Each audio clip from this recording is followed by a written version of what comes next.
continuing down that train of thought, we've talked about this idea of like the perfect product and how it's really prevalent in Japan and how there's a hesitation to release anything before it gets to that level. Whereas in the West, it's more about putting it out and then fixing it along the way. Yeah. How do you kind of balance those two things in working with a product like dynamic yield in a market like Japan? Yeah, so part of that comes from Japan's rich history of craftsmanship.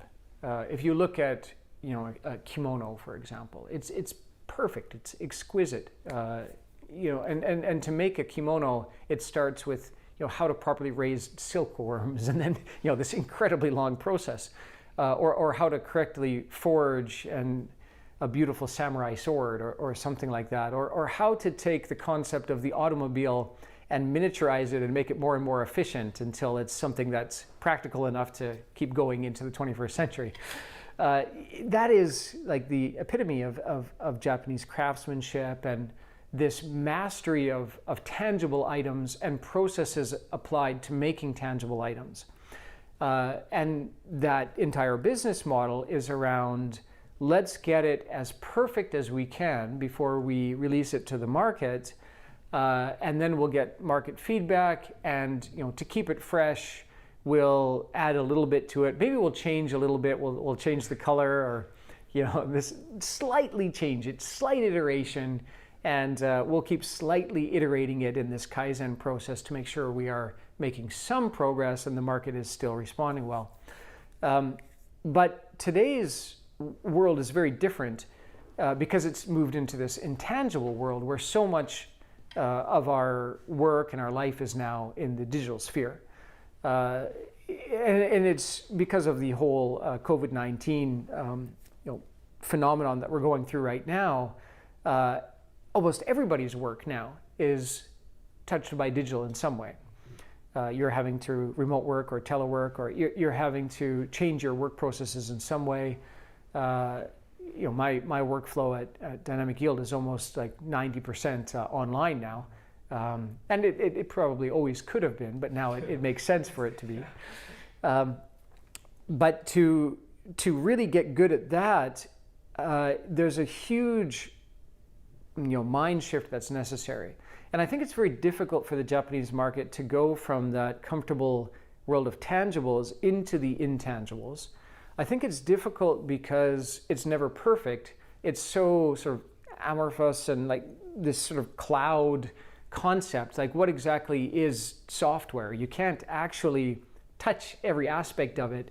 You're just looking at lines and lines of code, essentially. And maybe you didn't build the thing, you just built one part of it, and then you don't really understand how the other components of it work. How can you perfect it if you can't fully touch and feel and grasp it? So I think what's necessary is to maintain the Japanese desire for perfection and the very high level of service and like white glove service, but apply it to this world of intangibles and then have a shift in customers' expectations. Say, the one thing, the software itself may not be perfect. In fact, we cannot get it perfect. We can get it about maybe 90% perfect, but by its very nature, there are always going to be some parts in flux. There are going to be some patches that we need to do. There are going to be some bugs that come up, and we'll fix that in the next iteration. What we can do, though, because we can't make the product 100% perfect, what we can do is provide you with very good services around it and support, so that if you have any issues, we'll bring in a human component to help fix that in the interim, and we'll do our best to speed up the product delivery cycle so that the next version will fix that set of errors, and you'll have a new set of errors. Yeah. But if we can, shift people's expectations of what is perfection from, it's going to be a perfect car, to it's going to be a near perfect experience, yeah, then I think it's okay. Like, imagine, apply this to the old world of tangible items, like a car, for example. Let's say that in this analogy, you purchase a car, a Japanese car, you would expect it to run for 200,000 kilometers without much maintenance. And if it broke down, you'd get excellent service from Toyota or wherever.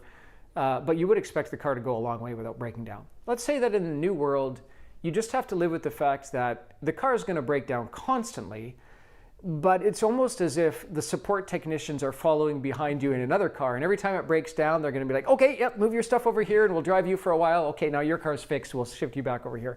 If you can make that really smooth and pleasant in some way, then you get closer to the overall experience that the Japanese market requires. And obviously in the digital world, it's not the same massive interruption. If you get a minor bug in your software, you're still able to continue with your work.